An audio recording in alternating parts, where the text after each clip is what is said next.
आपको हिंदी भाषा उद्भव और विकास, बोलियां एवं उपबोलियां, यानी हिंदी भाषा और उनकी लिपि से संबंधित जिस भी एग्जाम में आपके जैसे रीट मेंस है, ग्रेड सेकंड है, ग्रेड फर्स्ट है, सेट है, नेट है, जेआरएफ है और आपके जो असिस्टेंट प्रोफेसर के पेपर है, उन सब के अंदर ये टॉपिक है। तो सभी एग्जामों के लिए इम्पोर्टेंट क्वेश्चन करवाने जा रही हूँ। हिंदी क्षेत्र में आने वाले राज्यों में शामिल नहीं है। तो हिंदी क्षेत्र में बिहार आता है, झारखंड आता है, छत्तीसगढ़ आता है, लेकिन उड़ीसा नहीं आता। प्रश्न देखो भी कितना इंपॉर्टेंट है। मारवाड़ी की उपबोली नहीं है, तोरावाटी नहीं है, क्योंकि तोरावाटी आपके ढूंढाड़ी बोली है ना जयपुर में, उसकी उपबोली है। थली है, डट्टी है, बागड़ी है। प्रारंभ में पिंगल नाम किस बोली के लिए प्रयुक्त होता था? तो प्रारंभ में पिंगल आपके ब्रज भाषा के लिए प्रयुक्त होता था। और राजस्थानी मिश्रित अपभ्रंश को डिंगल कहते थे और राजस्थानी मिश्रित ब्रज को पिंगल कहते थे। पूर्वी हिंदी के अंतर्गत कौन सी बोली नहीं बोली जाती है? कौन सी बोली नहीं बोली जाती है? छत्तीसगढ़ी बोली जाती है। पूर्वी हिंदी में बुंदेली नहीं बोली जाती, क्योंकि ये पश्चिमी हिंदी की बोली है। बघेली बोली जाती है, अवधी बोली जाती है। तो मैं आपको पूर्वी हिंदी के लिए एक सूत्र बताती हूँ। अब पूरा 36 का आंकड़ा, ऐसे अवधि हो जाएगा, बै से बघेली हो जाएगा और पूरा से पूर्वी हिंदी की है और 36 से छत्तीसगढ़ी हो जाएगा। तो ऐसे याद रख लो, पूरा 36 का आंकड़ा है। फिर देखो, मानक हिंदी का आधार कौन सी बोली है? तो मानक हिंदी का आधार आपकी खड़ी बोली है। याद रखना भाई। देखो, अधिकांश भाषा वैज्ञानिकों के अनुसार मानक हिंदी का आधार खड़ी बोली है। खड़ी बोली का आधार कौन सी बोली है? खड़ी बोली का आधार आपके कोरवी बोली है। याद रख लेना, इंपॉर्टेंट है। और कोरवी बोली का क्षेत्र हरियाणा है, ब्रज है और पहाड़ी बोलियों के बीच में पड़ता है। जो आपके एक तरफ हरियाणवी आ जाती है और एक तरफ ब्रज और पहाड़ी बोलियों के जो बीच का स्थान है ना, उन वहां पर ये कोरवी बोली बोली जाती है। कोरवी के क्षेत्र को पहले कुरु जनपद कहते थे। जहां कोरवी बोली बोली जाती है ना, उस स्थान को कुरु जनपद कहते थे। इसी आधार पर राहुल सांकरताय ने, वेरी इंपॉर्टेंट है, किसने माना कोरवी बोली कहा था इसको? राहुल सांकरताय ने इसे कोरवी बोली नाम दिया था। कोरवी बोली के विकसित रूप को ही खड़ी बोली कहते हैं। कोरवी बोली का विकसित रूप ही क्या है? खड़ी बोली है। फिर देखो, पूर्वी हिंदी का उद्भव किस अपभ्रंश से हुआ है? पूरा 36 का आंकड़ा है। तो देखो, पूरा 36 का आंकड़ा, रे ऊपर आ रहा है, इसमें भी अर्ध में रे ऊपर है, आधा रे ऊपर मिला लेना भाई। तो अर्ध मागधी से ही पूर्वी हिंदी का विकास हुआ है। ठीक है ना। निम्न में से पश्चिमी हिंदी से संबंध बोली है? तो पश्चिमी हिंदी से पश्चिमी हिंदी से संबंधित नहीं है, क्योंकि ब्रज भी है, बुंदेली भी है, मारवाड़ी नहीं है क्योंकि ये राजस्थानी की है, खड़ी बोली है। पश्चिमी हिंदी की 5 बोलियां हैं, पांचों देख लो। खड़ी बोली है, हरियाणवी है, ब्रज है, बुंदेली है और कन्नौजी है। इसी आधार पर शोर सैनी अपभ्रंश से राजस्थानी का कौन सी अपभ्रंश से हुआ है भाई? शोर सैनी से। देखो, आपके यहाँ पूछा है ना, शोर सैनी से। सैनी से कौन सी अपभ्रंश का हुआ है? राजस्थानी का। और राजस्थान की 4 बोलियां हैं, मेवाड़ी है, मालवी है, मारवाड़ी है और ढूंढाड़ी है। तो ये याद रख लेना है, कंफ्यूज नहीं होना है, इनमें से ही प्रश्न आते हैं बार बार। आदिकालीन हिंदी के संबंध में उपयुक्त नहीं है। तो संयोगात्मकता की ओर झुकाव। आदिकालीन की जो हिंदी बोली है ना, उसमें संयोगात्मकता की ओर झुकाव था ही नहीं, तो यही गलत हो जाएगा। ड ध्वनि का विकास था, ढ ध्वनि का विकास था, संयुक्त स्वरों ऐ का प्रयोग होता था। हिंदी की देखो 17 बोलियों का उद्भव अपभ्रंश के किस रूप से संबंध नहीं है? तो शोर सैनी से है। शोर सैनी से आपके अभी राजस्थानी का हुआ था, अर्ध मागधी से पूर्वी का हुआ था, मागधी है, पेशाची नहीं है। ब्रज भाषा का स्थानीय रूप नहीं है। जादोवाटी है, डांगी है, सिपाड़ी नहीं है, सिक्रवाड़ी है। भोजपुरी बोली के संबंध में असत्य कथन कौन सा है? दक्षिणी भोजपुरी भोजपुर का परिनिष्ठित रूप है, सही है। भोजपुरी बोली के लिए नागरी व कैथी लिपि का प्रयोग किया जाता है, सही है। भोजपुरी बोली का क्षेत्र गोरखपुर, बनारस, बलिया आदि है, सही है। भोजपुरी बोली की उत्पत्ति अर्धमागधी अपभ्रंश से मानी जाती है, गलत है, क्योंकि अर्धमागधी से तो पूर्वी हिंदी का विकास हुआ है। फिर देखो, इसमें से अवधी भाषा की प्रारंभिक कृति मानी जाती है तो चंदायन है। मुल्ला दाऊद की जो रचना है ना, चंदायन, ये अवधी भाषा की सबसे पहली रचना मानी जाती है। फिर देखो, राजस्थानी भाषा के संबंध में असंगत है। राजस्थानी भाषा के संबंध में कौन सी बात असंगत है? तो ख ध्वनि के लिए प्राचीन राजस्थानी साहित्य में स लिपि चिन्ह का प्रयोग किया जाता है, सही बात है। डॉक्टर भोलानाथ तिवारी की परिभाषा इंपॉर्टेंट है भाई। राजस्थानी का संबंध शोर सैनी के एक रूप नागर अपभ्रंश से मानते हैं, सही है। राजस्थानी को मरु भाषा, मरुवाणी आदि नाम आदि भी कहा जाता है, ये बात भी सही है। राजस्थानी भाषा भाषी क्षेत्र वर्तमान राजस्थान के भौगोलिक सीमा तक ही सीमित है। भौगोलिक सीमा तक ही सीमित नहीं है, क्योंकि आसपास में भी इसका प्रभाव है। पिंगल मिश्रित भाषा की रचना है, तो पृथ्वीराज रासो पिंगल मिश्रित भाषा है। उत्तरी पूर्वी राजस्थान की प्रमुख बोली है। उत्तर और पूर्व मेवात अलवर भरतपुर का जो एरिया है ना वहाँ। फिर देखो ढूंढाड़ी बोली के को इस नाम से नहीं जाना जाता। ढूंढाड़ी को कौन से नाम से नहीं जानते? ढूंढाड़ी। जयपुरी बोली ढूंढाड़ी है, झाड़नसाई बोली ढूंढाड़ी है, अहिरवाटी अलवर की बोली है ये नहीं है, काई कुई की बोली भी है। राजस्थानी वर्ग की मालवी बोली का क्षेत्र नहीं है। मालवी, मालवी मालवा की तरफ है। तो रतलाम है, देवास है, उज्जैन है, रायपुर नहीं है। वागड़ी बोली को निम्न में से सर्वाधिक प्रभावित करने वाली भाषा है वागड़ी को। वागड़ आपके डूंगरपुर है, डूंगरपुर बांसवाड़ा की तरफ वागड़ क्षेत्र है। तो वहाँ कौन सी है? देखो गुजराती है। निम्न में से किस विकल्प के सभी बोलियां पश्चिमी हिंदी की हैं? ब्रज है लेकिन भोजपुरी नहीं है क्योंकि भोजन तो बिहार का है। और ब्रज है लेकिन खड़ी बोली भी है, सही है। मैथी में भी बिहार है। अब अवधि पूर्वी हिंदी की है तो ये नहीं है। निम्न में कौन सी बोली पूर्वी हिंदी के अंतर्गत परिणित है? अब पूर्व 36 को आंकड़ो देख लो। तो पूर्वी हिंदी बुंदेली, अब बै से बघेली आ गई ना। बुंदेली पश्चिमी हिंदी की है, कन्नौजी रही है, बांगरू रही है, उधर ही है। तो जॉर्ज गिरियसन ने खड़ी बोली का उल्लेख किस नाम से किया है? वर्नाक्यूलर हिंदुस्तानी के नाम से। अपभ्रंश का उत्तरकालीन अवस्था का नाम है। अपभ्रंश की जो उत्तरकालीन अवस्था है ना उसका क्या नाम है? अवहट नाम है। सिंधी भाषा का जन्म किस अपभ्रंश से हुआ है? तो सिंधी का अब पूछा है ब्राचड और ब्राचड अपभ्रंश से। सिंधी का कौन से? ब्राचड अपभ्रंश से। चंद्रधर शर्मा गुलेरी ने साहित्यिक अपभ्रंश को किस नाम से पुकारा है? पुरानी हिंदी के नाम से। निम्न में से मानक हिंदी का आदर्श एवं मानक रूप है मेरठ। मानक हिंदी का जो आदर्श और मानक रूप है ना ये मेरठ वाला क्षेत्र है। कौन सी रचना अपभ्रंश भाषा की नहीं है? पहुम चरियु है, पाहुड़ दोहा है, भविष्यत कथा है, चित्रावली नहीं है उस्मान की क्योंकि अवधि भाषा में है। और इसमें सुजान नामक नायक है और चित्रावली नायिका है। कौन सी अवधि भाषा का कवि नहीं है? जायसी है, कुतुबन है, उस्मान है, नंददास ब्रज भाषा का कवि है, यही नहीं है। गिरियसन ने किस भाषा को अंतर्वेदी का नाम दिया है? तो अंतर्वेदी कौन सी भाषा को गिरियसन ने कहा था? आपके ब्रज भाषा को।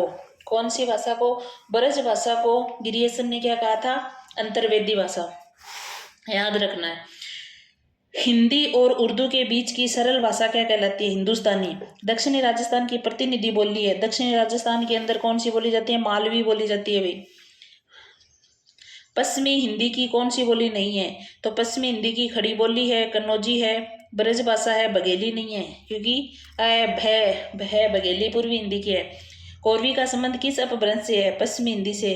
कोरवी पश्चिमी हिंदी में कौन सी बोली पश्चिमी हिंदी की नहीं है? बांगरू है, बुंदेली है, कन्नौजी है, बघेली नहीं है। देखो पश्चिमी हिंदी की पांचों बोलियां वापस से बता रही हूँ।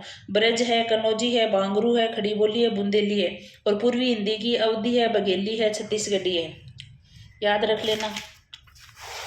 हिंदी भाषा का उद्भव अपभ्रंश की किन रूपों में हुआ है? तो ब्राचड में हुआ है, मालवी, शोरसेनी और अर्धमागधी। तो देखो आपसे पूछा है कि हिंदी भाषा का जो उद्भव है ना अपभ्रंश के जो रूप है ना उन अपभ्रंश के कौन कौन से रूपों से हुआ है? तो ब्राचड से हुआ है, मालवी से हुआ है, अर्धमागधी से हुआ है, लेकिन शोरसेनी से नहीं हुआ। तो 1, 3, 4 वाला ऑप्शन सी हो जाएगा। फिर देखो हिंदी भाषा की वह कौन सी बोली है जो हिंदी भाषियों द्वारा सर्वाधिक बोली जाती है? तो भोजपुरी है ना, ये सर्वाधिक हिंदी भाषियों के द्वारा बोली जाती है, याद रख लेना भी। अमीर खुसरो की एक प्रसिद्ध रचना है जे हाले मिसकी मुकुन तगा फुल दुराय नैना बनाए बतिया, मुख्यतः किस भाषा से संबंधित है? तो रेखता भाषा से है ये। कौन सी भाषा से है? रेखता भाषा से, याद रख लेना इसको। अमीर खुसरो की मुकरियां और पहेलियां की रचना किस भाषा में हुई है? खड़ी बोली में हुई है क्योंकि अपने हिंदी साहित्य में खड़ी बोली का विकास करने वाले सर्वप्रथम कवि यही तो थे, अमीर खुसरो ही। सत्यार्थ प्रकाश की रचना भी खड़ी बोली में हुई है। खड़ी बोली का क्षेत्र नहीं है, छत्तीसगढ़ भी है, उत्तराखंड भी है, दिल्ली भी है, लेकिन गोवा नहीं है। फिर देखो ब्राह्मी की 2 शाखाएं उत्तरी व दक्षिणी किस काल में विकसित हुई थी? तो ये आपके गुप्त काल में विकसित हुई थी। कौन सी बोली पश्चिमी हिंदी की नहीं है? तो पश्चिमी हिंदी की कन्नौजी है, बुंदेली, ब्रज भाषा, मगही नहीं है क्योंकि मगही बिहारी बोली, बिहारी की जो हिंदी है ना उसकी बोली है।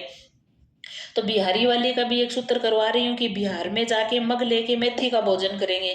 तो बिहार के अंदर देखो वैसे तो चावल फेमस है वहाँ का, लेकिन अपन को हिंदी वालों को भाषा याद करने के लिए मेथी का भोजन करना है वहाँ जाके। तो आगे देखो फिर एग्जाम देने जाओ ना तब ऐसे याद कर लेना। बघेली बोली का अन्य नाम क्या है? तो रिवाई, बघेली को अन्य नाम क्या है? रिवाई। देखो बघेली का अन्य नाम रिवाई तथा उपबोली निबटा है इसकी। बघेली रीवा, जबलपुर, मंडला, मिर्जापुर के कुछ क्षेत्रों में बोली जाती है। बघेली बोली उदासीन आकार बहुला बोली है। फिर देखो उत्तर भारत में अपभ्रंश के 7 भेद प्रचलित थे जिनसे आधुनिक भारतीय आर्य भाषाओं का जन्म हुआ। तो 7 में से कौन कौन सी अपभ्रंश से हुआ है? देखो शौर सेनी अपभ्रंश से तो आपके पश्चिमी हिंदी, राजस्थानी, गुजराती, तीनों का शौर सेनी अपभ्रंश से हुआ है।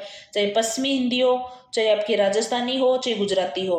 पेशाची अपभ्रंश से आपके लहंदा और पंजाबी का हुआ है। ब्राचड़ से आपके सिंधी का हुआ है।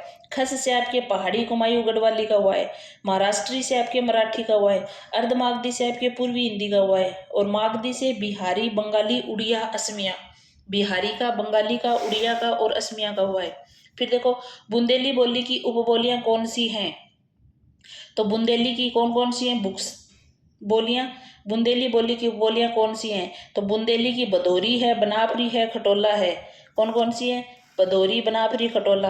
देखो बुंदेली का विकास कौन सी से हुआ है? शौर से नियम से हुआ है। ये ओंकार बहुला बोली है।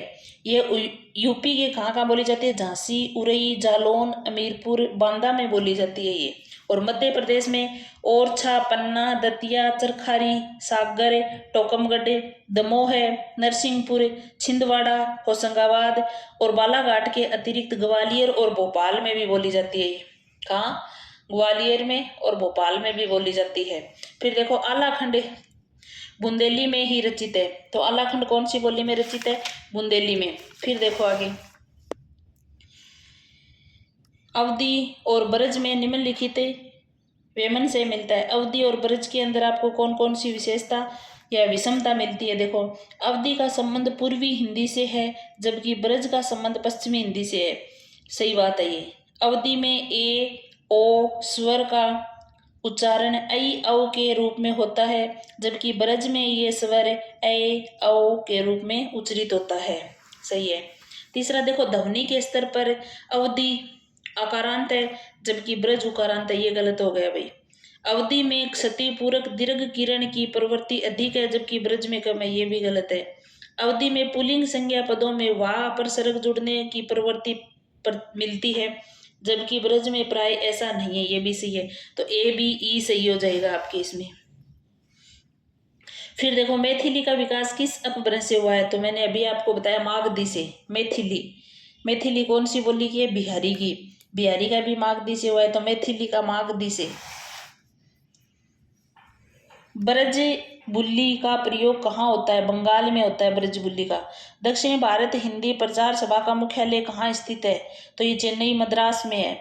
इसकी स्थापना महात्मा गांधी ने 1918 में की थी। दक्षिण भारत हिंदी प्रचार सभा का पूर्व नाम हिंदी साहित्य सम्मेलन था।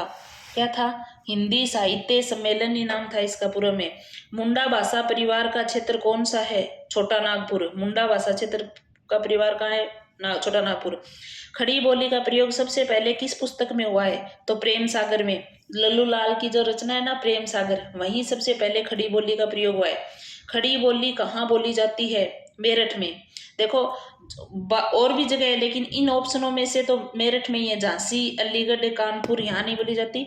मेरठ में खड़ी बोली बोली जाती है। फिर देखो आपका अगला है राजभाषा और देवनागरी लिपि। अब आपके 50 क्वेश्चन राजभाषा और देवनागरी लिपि के ही हैं। तो देखो भारत की संघ की राजभाषा के रूप में हिंदी को स्वीकार करने की तिथि है तो 14 सितंबर 1949 को स्वीकार किया था। राजभाषा हिंदी की विशेषता नहीं है। राजभाषा हिंदी में देखो क्या होता है? अभिधात्मक प्रयोग होते हैं, एकार्थक शब्दावली पर बल है, कार्यालय पत्रों में क्रमवाच्य की प्रधानता है, विशिष्ट परिभाषिक शब्दावली का स्वैलप प्रयोग है। स्वैलप नहीं है भाई, अपन पारिभाषिक शब्दावली याद करने में तो लगे ही रहते हैं। देवनागरी लिपि का उद्भव किस लिपि से हुआ है? तो देवनागरी लिपि का ब्राह्मी लिपि से हुआ है। फिर देखो देवनागरी लिपि का संबंध कुटिल लिपि से है। हिंदी भाषा की लिपि देवनागरी है। गुप्त काल में ब्राह्मी लिपि में प्रचलित थी। 350 ईसा पूर्व में ब्राह्मी लिपि 2 भागों में विकसित हुई थी, उत्तर ब्राह्मी और दक्षिण ब्राह्मी। फिर दक्षिण उत्तर ब्राह्मी का 4वीं और 5वीं सदी में इसे गुप्त लिपि बनी है। फिर 6ठी शताब्दी में इसे सिद्ध मातृका लिपि बनी। फिर 8वीं और 9वीं शताब्दी में ये कुटिल लिपि बनी। फिर इससे नागरी लिपि, शारदा लिपि बनी। नागरी लिपि आगे चलकर देवनागरी नामकरण हुआ। देवनागरी लिपि का वर्तमान उदय 9वीं से 10वीं शताब्दी में हुआ। देवनागरी शब्द पहला उल्लेख 453 ईस्वी में जैन ग्रंथों में मिलता है अपन को। भाषा विज्ञान की शब्दावली में यह अक्षरात्मक लिपि कहलाती है। फिर देखो, संघ की राजभाषा हिंदी और लिपि देवनागरी होगी। संविधान के किस अनुच्छेद में? अनुच्छेद 343 में ये सारी बातें हैं। फिर देखो, हिंदी भाषा अनुच्छेद 343 से 351 तक है और भाग 17 में निहित है। वैज्ञानिक तथा तकनीकी शब्दावली आयोग भारत सरकार द्वारा देवनागरी वर्णमाला सारणी में मानकीकृत स्वीकृत रूप में सम्मिलित नहीं किया जाने वाला लिपि चिन्ह है। ख है, ल है, ड है, लेकिन री नहीं है। देवनागरी लिपि का विकास किस लिपि से हुआ है? तो कुटिल लिपि से। देवनागरी लिपि में सुधार के संदर्भ में ए की बार खड़ी को किसने भ्रामक माना था? तो ए की बार खड़ी को आचार्य नरेंद्र देव समिति ने तो भ्रामक माना था और सावरकर बंधुओं ने ए की बार खड़ी को तैयार किया था। ब्राह्मी लिपि की उत्तरी धारा में किस लिपि का विकास नहीं हुआ है? तो गुप्त लिपि का हुआ था, कुटिल लिपि का हुआ था, शारदा लिपि का हुआ था, ग्रंथ लिपि का नहीं हुआ। फिर देखो, आधुनिक विद्वान पश्चिमी हिंदी को ही हिंदी कहना शास्त्रीय समझते हैं। बाबू श्याम सुंदर दास ने ये क्यों कहा था? अधिक क्षेत्र में पश्चिमी हिंदी के व्यवहार के कारण है। बाबू श्याम सुंदर दास ने ये बात इसलिए कही थी क्योंकि अधिक क्षेत्र में बोली जाती है। ये किसे पश्चिमी हिंदी की वी भाषा नहीं माना जाता है? बुंदेली को मानते हैं, बांगरू को मानते हैं, कन्नौजी को मानते हैं, लेकिन छत्तीसगढ़ी को नहीं मानते। छत्तीसगढ़ी को वी भाषा नहीं माना जाता पश्चिमी हिंदी की, क्योंकि छत्तीसगढ़ी तो पूर्वी हिंदी की है। फिर देखो, हिंदी भाषा को उसकी पूर्ववर्ती भाषा से पृथक करने वाला प्रमुख भाषिक तत्व कौन सा है? तो संबंध तत्व और क्रियापद है। नए उपसर्गों का प्रयोग नहीं है, देशी शब्दों की अधिकता नहीं है, तत्सम शब्दों की न्यूनता नहीं है, लेकिन संबंध तत्व और क्रियापद है ना, ये करते हैं। वेरी इंपॉर्टेंट क्वेश्चन है भैया, आया हुआ क्वेश्चन है। हिंदी प्रदेश की निम्नलिखित बोलियों में से किस बोली के बोलने वालों की संख्या सबसे अधिक है? तो सबसे ज्यादा भोजपुरी बोली बोलने वालों की संख्या है भाई। फिर देखो, आधुनिक भारतीय आर्य भाषाओं के वर्गीकरण में डॉक्टर सुनीति कुमार चटर्जी के वर्गीकरण की विशेषता क्या है? उन्होंने अंतरंग और बहिरंग वर्गीकृत को अनुचित माना है। ये सुनीति कुमार चटर्जी ने जो अंतरंग और बहिरंग का वर्गीकरण किया है ना, इसको अनुचित माना है, यही बात सही है। उच्चरित भाषा में लिखित भाषा की श्रेष्ठता का मुख्य आधार क्या है? तो लिखित भाषा का रूप अधिक संस्कृत होता है। लिखित भाषा का जो रूप है ना, ये अधिक संस्कृत होता है। फिर देखो, किस क्षेत्र में बघेली बोली नहीं बोली जाती है? तो बघेली नागोदा में बोली जाती है, सताना में बोली जाती है, नाभा में बोली जाती है, शहडोल में नहीं बोली जाती। इंपॉर्टेंट अभी आया हुआ क्वेश्चन, ऐसे क्वेश्चन मैंने वही लिए आए हुए, कम से कम ये याद कर लो तो क्वेश्चन रिपीट ही होते हैं। हिंदी भाषा का उद्भव और विकास नामक ग्रंथ के लेखक कौन है? हिंदी भाषा का उद्भव और विकास, उद्भव से उदय नारायण याद कर लेना, तो डॉक्टर उदय नारायण तिवारी। हिंदी भाषा का उद्भव उदय हुआ तो उदय नारायण तिवारी है ये। फिर देखो, किस भाषा में सही कथन है? सही कथन कौन सा है? नागरी लिपि अक्षरिक नहीं है। अक्षरिक तो है ही है, ये तो गलत हो गया। नागरी लिपि में एक ध्वनि के लिए एकाधिक चिन्ह है, ये बात सही है। हिंदी भाषा में सभी ध्वनियों के लिए लिपि चिन्ह उपलब्ध हैं और योगात्मक भाषा के पद चिन्ह के लिए शब्द तत्व के संबंध जोड़ने की आवश्यकता नहीं है। तो ये आपके 2 नंबर हो जाएगा। कौन सा कथन सही नहीं है? ढ वर्ण ड का ही महाप्राण रूप है। ढ है ना, ये ड का ही महाप्राण रूप है। देवनागरी लिपि में व्यंजनों में ह्रस्व ए ध्वनि भी मिली रहती है, सही है। देवनागरी लिपि सुधारात्मक समिति 1947 की स्थापना आचार्य नरेंद्र देव की अध्यक्षता में हुई थी, सही बात है। सन 1947 से पहले देश में किसी भी लिपि सुधार समिति की स्थापना नहीं हुई थी, यही गलत है। क्योंकि देखो, हिंदी साहित्य सम्मेलन इंदौर के 24वें अधिवेशन 1935 में महात्मा गांधी के सभापतित्व में नागरी लिपि सुधार समिति का गठन किया गया था, तो ये बन गई थी 1947 से पहले। तो कौन सी वी भाषा पूर्वी हिंदी की नहीं है? कौन सी? पूर्वी हिंदी की। तो अपूर्व छत्तीस को आंकड़ो, छत्तीसगढ़ी, बेसवाड़ी, बघेली, लेकिन बुंदेली पश्चिमी हिंदी की है, ये नहीं है। अगला देखो, गौरीशंकर हीराचंद ओझा के अनुसार वर्तमान नागरी लिपि का आरंभ कब से माना जाता है? तो 12वीं शताब्दी से मानते हैं। कौन सी शताब्दी से मानते हैं? 12वीं शताब्दी से, याद रख लेना भाई। संवैधानिक दृष्टि से हिंदी भारत की भाषा है, राजभाषा। देवनागरी लिपि का विकास हुआ है कौन सी लिपि से? कुटिल लिपि से। देखो गुप्त लिपि की उत्तरी शाखा से वर्धन काल में कुटिल लिपि का विकास हुआ था। मैंने पूरा वो चार्ट बना के पीछे बताया है।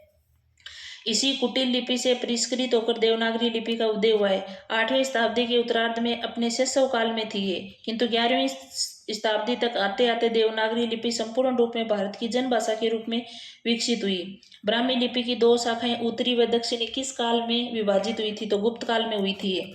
अगला देखो, राष्ट्रभाषा होती है, तो राष्ट्रभाषा क्या होती है? राष्ट्र के लोगों के संपर्क भाषा। राष्ट्र के जो लोग है ना, उनकी जो संपर्क भाषा होती है ना, वही राष्ट्रभाषा होती है। राजभाषा किसे कहते हैं? तो राजभाषा जिसका प्रयोग सरकारी कामकाज में होता है। राजभाषा होती है जिसका प्रयोग सरकारी जो कामकाज होता है ना, उसमें होता है। कौन सी भाषा संविधान की 8वीं अनुसूची में शामिल नहीं है? मणिपुरी, कोंकणी, राजस्थानी और मैथिली। राजस्थानी नहीं है, असत्य कथन है। तो संविधान में 14 सितंबर 1950 को हिंदी को राजभाषा घोषित किया गया, तो 14 सितंबर 1949 को किया गया था, 50 को नहीं, यही गलत हो जाएगा। हिंदी का राजभाषा के रूप में प्रयोग स्वतंत्रता के बाद ही प्रारंभ हुआ, सही बात है। संविधान के अनुच्छेद 348 एवं 349 में उच्चतम और उच्च न्यायालयों की भाषा के बारे में प्रावधान है, सही है। संविधान के अनुच्छेद 345 का संबंध राज्य की राजभाषा अथवा राजभाषाओं से है, सही बात है। 345 में यही। राजभाषा अधिनियम कब पारित हुआ था? तो राजभाषा अधिनियम, देखो अधिनियम पूछा है आपको, तो ये आपके हुआ था 10 मई 1963 को। राजभाषा अधिनियम कब हुआ? 10 मई। राजभाषा अधिनियम 1963 में पारित किया गया था, जिसमें 9 धाराएं हैं।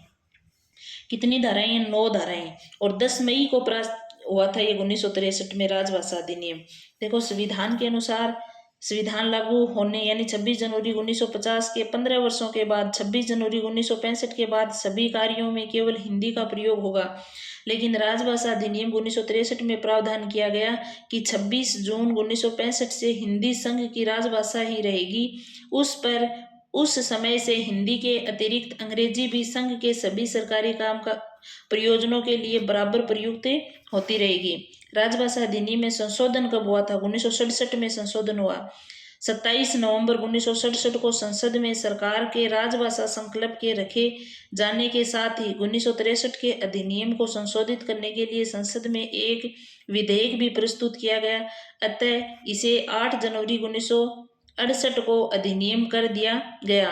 1967 के संशोधन द्वारा यह व्यवस्था की गई कि जब तक अहिंदी भाषी राज्यों की विधानसभाएं तथा संसद सहमति न दे, तब तक हिंदी के साथ साथ अंग्रेजी भाषा का प्रयोग जारी रहेगा, ऐसी बात कही थी। फिर देखो राजभाषा नियम 1976 में गया क्षेत्र में कौन सा राज्य सम्मिलित है? तो गया क्षेत्र में आपके असम आता है। राजभाषा नियम 1976 के ख क्षेत्र में कौन सा राज्य सम्मिलित है? तो ख में हरियाणा है। देखो राजभाषा अधिनियम की धारा 8(2) के अंतर्गत राजभाषा नियम 1976 जारी किए गए नियम 4 के अनुसार समस्त देश में क ख ग 3 क्षेत्रों में वर्गीकृत किया गया था। अब देख लो कौन कौन से हैं, ये 3 ही है। तो क के अंदर तो आपकी राजभाषा स्वीकार करने वाले बिहार है, हरियाणा है, राजस्थान है, हिमाचल है, मध्य प्रदेश है, यूपी है, दिल्ली है, अंडमान निकोबार द्वीप समूह है।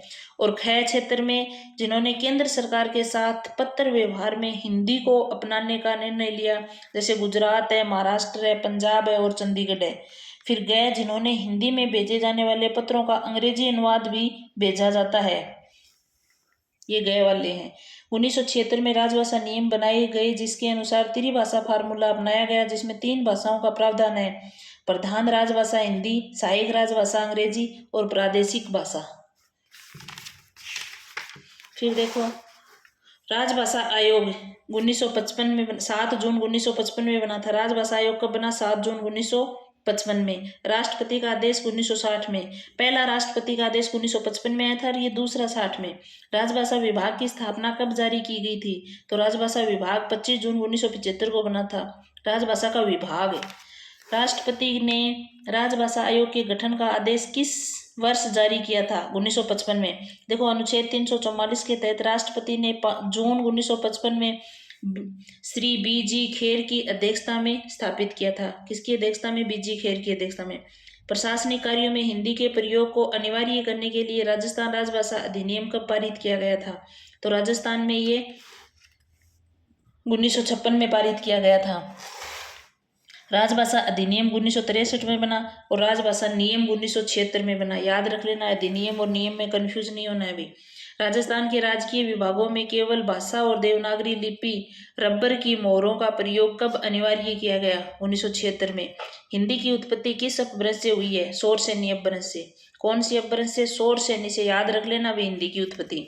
मानक हिंदी से तात्पर्य है विशिष्ट और सुरक्षित लोगों की भाषा। शिष्ट और जो सुरक्षित लोग हैं ना, उनकी भाषा मानक हिंदी होती है। प्रथम विश्व हिंदी सम्मेलन नागपुर में कब हुआ था? तो 1975 में हुआ था ये। खड़ी बोली हिंदी के किस स्वरूप से निकलती है? पश्चिमी हिंदी। खड़ी बोली हिंदी कौन से निकलती है? पश्चिमी हिंदी से। याद रखना इनको। संसद की राजभाषा समिति के सुझाव 1959 में आए और उनके संकल्प 1968 में। याद रख लेना भाई। महात्मा गांधी ने हिंदी के प्रचार व प्रसार के लिए किस संस्था की स्थापना की थी? राजभाषा प्रचार समिति की। यूपी सरकार द्वारा 1947 में गठित देवनागरी लिपि सुधार समिति के अध्यक्ष कौन थे? आचार्य नरेंद्र देव थे। प्रयाग की हिंदी संस्था कौन सी है? तो हिंदी साहित्य सम्मेलन है। हिंदी साहित्य सम्मेलन प्रयाग की स्थापना 1910 ईस्वी में हुई थी। इसके प्रथम सभापति मदन मोहन मालवीय थे। देखो अनुच्छेद 343 में क्या है? भारतीय अंकों का अंतर्राष्ट्रीय रूप राजभाषा हिंदी और लिपि देवनागरी है। अगला क्वेश्चन है, हिंदी पर सामासिक संस्कृत के वहन का दायित्व संविधान के किस अनुच्छेद में निर्धारित है? तो 351 में है। देखो 351 में हिंदी भाषा के विकास के निर्देशों का अनुच्छेद है ये।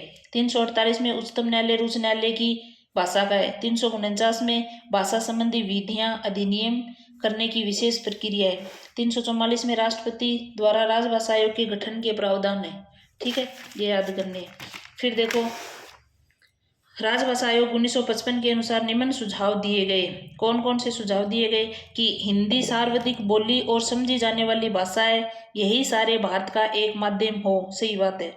फिर दूसरी बात कही 14 वर्ष की उम्र तक भारत के प्रत्येक विद्यार्थी को हिंदी का ज्ञान करा देना चाहिए। ये बात भी सही है।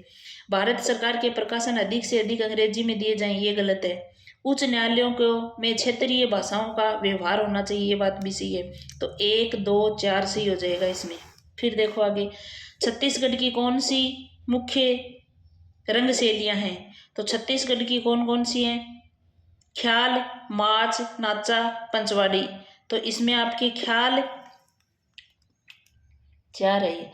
इसमें आपके नाचा है और पंडवाड़ी है। नाचा और पंडवाड़ी है। देखो नीचे, ख्याल राजस्थान के मारवाड़ और मेवाड़ का है। माचा मालवा का प्रमुख लोकनाट्य रूप है, जिसमें मालवी के अनेक क्षेत्रों में माचा, मचली, माचली, मचेला, मचान कहते हैं। पंडवाड़ी शैली में गायन में तिज्जन बाई को अंतर्राष्ट्रीय पहचान एवं सम्मान भी मिला था। तिज्जन बाई थी ना उसको। अगला प्रश्न देखो, फिर कौन सी आर्य भाषाओं में शामिल नहीं है? संस्कृत, प्राकृत, तुर्की, अंग्रेजी। तो आर्य भाषा संस्कृत भी है, प्राकृत भी है, तुर्की नहीं है, अंग्रेजी भी है, क्योंकि तुर्की अल्ताई परिवार की भाषा है। कौन से परिवार की है? अल्ताई परिवार की। 1 नंबर कथन है, संसद की राजभाषा समिति के सुझाव 1959 में आए। सही बात है। राजभाषा के संकल्प 1963 में है। तो दोनों ही कथन सही हैं। फिर देखो, राष्ट्रपति राजेंद्र प्रसाद ने 7 जून 1955 को बाल गंगाधर बिजी खेर की अध्यक्षता में राजभाषा आयोग का गठन किया, जिसमें 21 सदस्य थे। ये भी पूछा जा सकता है, सदस्य कितने थे? 21। दूसरा है, संयुक्त संसदीय समिति में 30 सदस्य थे, जिसने लोकसभा के 20 और राज्यसभा के 10। इसने अपना प्रतिवेदन 1959 में दिया था। सही है। राजभाषा अधिनियम 1963 में उन भाषाओं का है जो संघ के राजकीय प्रयोजनों, संसद के कार्य के व्यवहार, केंद्रीय और राज्य अधिनियमों और उच्च न्यायालयों में कल्पित प्रयोजनों के लिए प्रयोग में लाई जा सकेगी।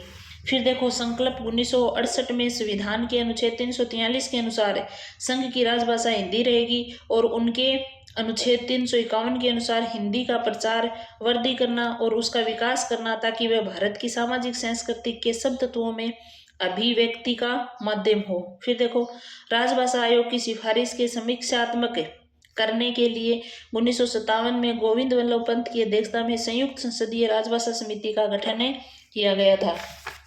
फिर देखो अगला क्वेश्चन, ये सारे के सारे भाषा से संबंधित प्रश्न है ना, वो बता रही हूँ। देवनागरी लिपि का विकास का क्रम है ब्राह्मी लिपि, गुप्त लिपि, कुटिल लिपि, देवनागरी लिपि। सही है ये। देवनागरी लिपि का विकास कुटिल लिपि या सिद्ध मात्रिक लिपि से हुआ है, जिसका विकास 9वीं सदी के आसपास माना जाता है। नगरों में व्यवहारवत होने के कारण देवनागरी नाम पड़ा। बौद्ध ग्रंथ ललित विस्तार में वर्णित नाग लिपि से नागरी नामकरण पड़ा। और पाटलिपुत्र को नगर तथा चंद्रगुप्त को देव कहने के कारण देवनागरी नाम पड़ा। गुजरात के नागर ब्राह्मणों के कारण नागरी नाम पड़ा। सही बातें हैं सारी की सारी। देवनागरी का सबसे पहले प्रयोग गुजरात के राजा जय भट्ट के शिलालेख में हुआ है। सबसे पहले कहाँ हुआ है? जय भट्ट के शिलालेख में। यह लिपि बाईं से दाईं ओर लिखी जाती है, बाएं से दाईं ओर चलती है। यह अक्षरिक लिपि है। फिर देखो, भाषा के संबंध में निम्न कथनों पर विचार करें। मानव भाषा में भूमिकाओं की परस्पर परिवर्तनीयता होती है। फिर देखो, सही बात है। विविधता मानव भाषा का अभिलक्षण नहीं है, ये बात गलत हो जाएगी। मानव भाषा यादृच्छिक होती है, भोलानाथ ने कही थी ये, भोलानाथ तिवारी ने। भाषा द्वैतता को अभिरचना की द्वैतता भी कहते हैं। सही है। स्थान और काल का अंतरण मानवेतर भाषा का गुण है, ये बात गलत है। फिर देखो, हॉकिट इस प्रसंग में 7 अभिलक्षणों का उल्लेख करते हैं। मुख्य अभिलक्षणों में 9-10 माने जाते हैं। देखो, यादृच्छिक होती है, सृजनात्मक होती है, ये भाई विशेषताओं में आ सकते हैं, याद कर लेना। अनुकरण ग्राह्यता होती है, परिवर्तनशीलता होती है, विविधता होती है, द्वैतता होती है, भूमिकाओं की परस्पर परिवर्तनीयता होती है, अंतरणता होती है, मौखिकता होती है, असहजवर्तिका होती है। डॉक्टर भोलानाथ तिवारी ने भाषा यादृच्छिक ध्वनि प्रतीकों की व्यवस्था है, वेरी इंपॉर्टेंट है। संविधान की 8वीं अनुसूची में 1992 में नमक यानी नेपाली, मणिपुरी, कोंकणी भाषा जोड़ी गई थी। तो ये भाषा से संबंधित आपको आधे घंटे में मैंने सारे के सारे 100 क्वेश्चन करवा दिए हैं, और जो भी बचा हुआ था वो इनकी विशेषताओं में करवा दिया है।